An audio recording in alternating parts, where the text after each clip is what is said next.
এক শিল্পপতি বাবার একমাত্র ছেলে তার জন্মদিন পালন উপলক্ষে বাবার কাছে 8 লক্ষ টাকা দাবি করলো। এর মধ্যে তার মা চলে আসলো এবং বলল, এই সম্পদ তো একদিন সবই তার হয়ে যাবে, তাকে দিয়ে দাও, তার মনে কষ্ট দিও না। বাবা তখন বললেন, আমি তোমার ছেলেকে যদি একটা উড়ান্ত প্লেনের পাইলটের সিটে বসিয়ে আমি সেখান থেকে নেমে পড়ি দায়িত্ব দিয়ে, তাহলে কেমন হবে তুমি বলো? মধ্যবিত্ত থেকে শিল্পপতি হয়ে ওঠা স্বামীকে বোঝেন বলেই মহিলা আর কোনো কথা বললেন না। বাবা তখন বললেন, ঠিক আছে, আমি তোমার ছেলেকে 8 লক্ষ টাকায় দেবো, সে যদি আমাকে উপার্জন করে 250 টাকা এনে দিতে পারে।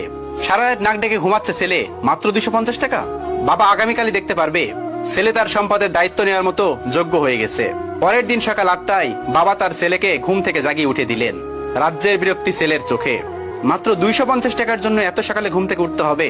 রেডি হয়ে নাস্তা সেরে একেবারে ফুলবাবু সেজে 250 টাকা উপার্জনের জন্য বের হয়ে গেলেন। পকেটে একটা টাকাও নেই, সাথে দেখার জন্য বাবা একটা লোকও দিয়েছেন। ঘর থেকে বের হওয়ার পর তার মনে হচ্ছে সেজন্য একটা সমুদ্রের মধ্যে হাবুডুবু খাচ্ছে। বিনা পুঁজিতে টাকা কোথায় পাই, কোথা থেকে ধার নিবে সেটাও পারতেছে না, কারোর সাহায্য নিতে পারছে না, ভিক্ষাও করতে পারবে না। পরিশ্রম করে উপার্জন করতে হবে। ভাবতে ভাবতেই দুপুর হয়ে গেল। সামনে একটা রিক্সার গ্যারেজ, ঢুকে পড়লো সেখানে, কিন্তু অপরিচিত মানুষকে তারা রিক্সা দেবে না। হঠাৎ মাথায় একটা বুদ্ধি আসলো, রিক্সা পাইনি তো কি হয়েছে, রিক্সা ঠেলতে তো পারবে। তখন উঁচু ব্রিজ গুলোতে রিক্সাওয়ালার সাথে একজনকে রিক্সাগুলোতে ঠেলে উপরে উঠিয়ে দিতে হতো। বিনিময়ে যাত্রীরা 1 টাকা করে দিত। নন্দলাল নাদুস নুদুর জীবনে কোনো কাজ করেনি, এক গ্লাস পানিও নিজে কখনো ঢেলে খায়নি, আর আজ তপ্ত রোদে রিক্সা ঠেলছে, তাও আবার পুরান ঢাকায়। 10টা রিক্সা ঠেলে 50 টাকা উপার্জন করলো। 11 নম্বর রিক্সা ঠেলতে গিয়ে হোঁচট খেয়ে হাঁটু গেল ছিঁড়ে। আবার উঠে দাঁড়াতে যাত্রীর হাতে 5 টাকা দিলে চোখে অঝোর ধারায় কান্না চলে আসলো। ঘন্টাখানেক পর হাঁটুর ব্যথা আর তীব্র হতে লাগলো। বিকেল পর্যন্ত গুনে কেবল 90 টাকা উপার্জন হয়েছে। অবশ্য পেটের খিদা মিটাতে দুপুরে কিছু বন রুটি ও কলা খেয়ে নিয়েছে। প্রচন্ড ক্লান্ত মনে হচ্ছে নিজেকে, শরীর যেন নিজের সাথে প্রতারণা করছে। অবশেষে 90 টাকা নিয়েই ছেলেটি বাড়ি ফিরে গেল। ক্লান্ত শরীরে চোখে পানি নিয়ে বাবার সামনে গিয়ে দাঁড়িয়ে বাবার হাতে 90 টাকা দেয়। বাবাকে জড়িয়ে হু হু করে কাঁদতে কাঁদতে বলল, আমি পারিনি বাবা।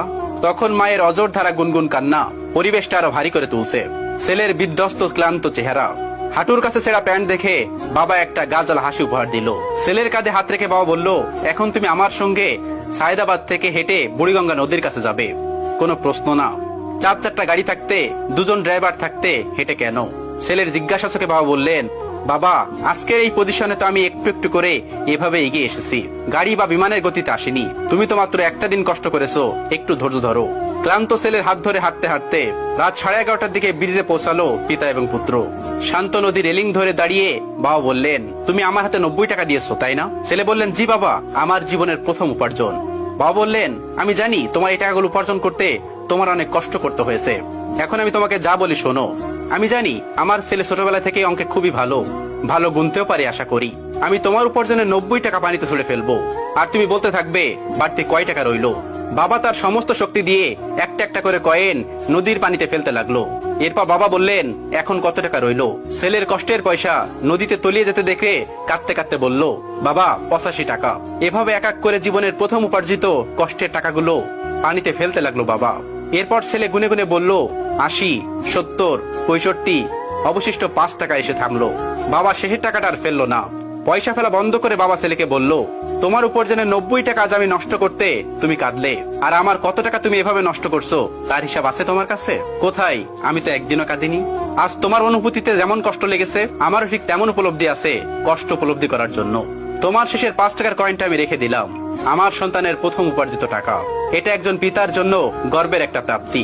এটা স্মৃতি হিসাবে আমার মৃত্যুর আগ পর্যন্ত আমি আমার কাছে রাখবো। তুমি কাল তোমার মায়ের কাছ থেকে 2.5 লক্ষ টাকা নিয়ে নিও। বাবার এই কথা শুনে ছেলে বাবাকে জড়িয়ে ধরে চিৎকার করে কাঁদতে কাঁদতে বলল, বাবা আমার টাকা লাগবে না, আমার শিক্ষা লাগবে। উপযুক্ত শিক্ষা আমি স্কুল কলেজে এতদিন কিছু শিখতে পারিনি, যেটা তুমি আজ আমাকে শেখালে। তুমি পৃথিবীর শ্রেষ্ঠ বাবা। একজন আদর্শ বাবার চাইতে বড় শিক্ষক এই পৃথিবীতে আর কেউ হতে পারে না। একজন আদর্শ পিতাই পৃথিবীর শ্রেষ্ঠ শিক্ষক।